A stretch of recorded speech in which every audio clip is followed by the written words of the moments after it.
efficient, and respectful manner. But how will you change their minds? These people are so desperate and they cannot see any other solution but violence. Jokola, you must set an example for these people. Precisely, Arda. I will ask them. They are so eager to return home, they don't even care how. I will force them to realize what violence truly means. It's not some far-off state of mind. It's reality, consequences that shake you to the core. Yes, I know these consequences well. I myself have experienced tremendous loss, the deaths of my husband and my father in the midst of this conflict. Anyone who has lived through what I've lived through knows that violence only tears families apart. It never reunites them. Arda, would you be willing to tell your story to the people? It has changed my mind so radically. I'm sure that it will do the same for others. Yes, I think that's a great idea. I will ask them to think of their own families. We'll tell them that once an armed conflict begins, that no man on earth can guarantee the safety of every IDP child. They will think of the ones they hold dear, and their minds will start to change. We must ask them to be patient and to work with us as we take steps towards peaceful reassimilation. In this case, we'll have to have faith in the goodness and the reason of the people, something that I have never before believed in as a practical politician. Oh, Jokola, my faith in politics has returned after hearing you speak these words. Jokola, after securing the popularity of your new message with the IDPs, what will be your new platform to reach the rest of Georgia and to begin establishing a positive connection with Abkhazia?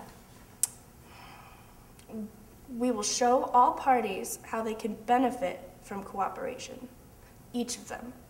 If we can agree to live peacefully and thus decrease our military spending, we will have millions of dollars to fund economic development, educational reforms, and social projects.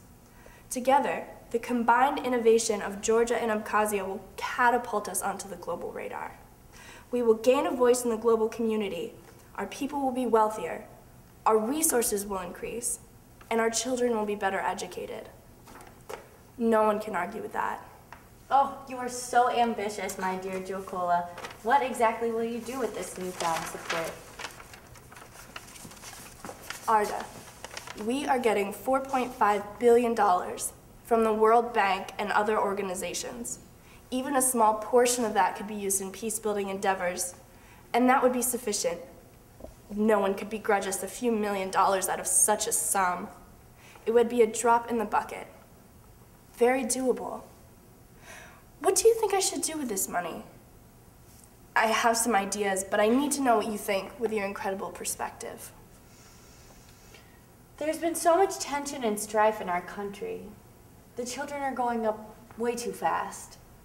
Why don't we put some of that money into building playgrounds in areas with both IDPs and Georgians, so that the new generation will be raised together, unable to distinguish between a Georgian and an Abkhazian, since children are accepting of everyone, that is, until adults teach them otherwise. That's wonderful, Arda.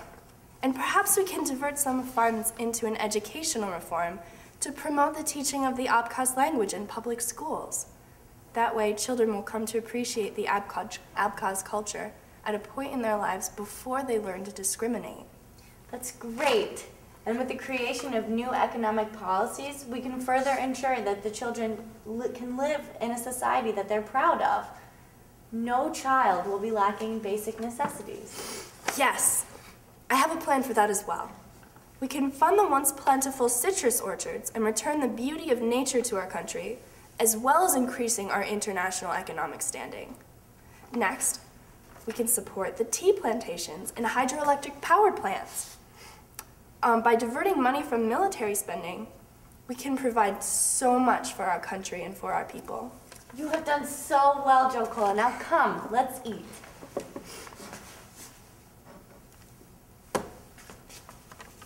Jokola, I have an idea. What is it? Let us invite the Georgian and Abkhazian leaders to a supra to further tie our two nations together. There's nothing like a shared meal to warm the hearts and open the minds. This will pave the way for communication and cooperation between our two groups. Sounds wonderful. Arda, my love. Jokola, you know what we must do. There's too much at stake for us to continue like this. I never wanted it to come to this, but I know you speak the truth. We cannot risk the election with an affair, but I would not be able to stand being alone. I need you, Arda, if not as a lover, then as a companion. Your mind has opened a path for me into a peaceful future, and together we will travel and spread the message of peace and unity. I agree. Come, I'll call my brother and begin the arrangements. I used to view the world as a dark place, but Jokola, together we can create a bright future. One love, one heart.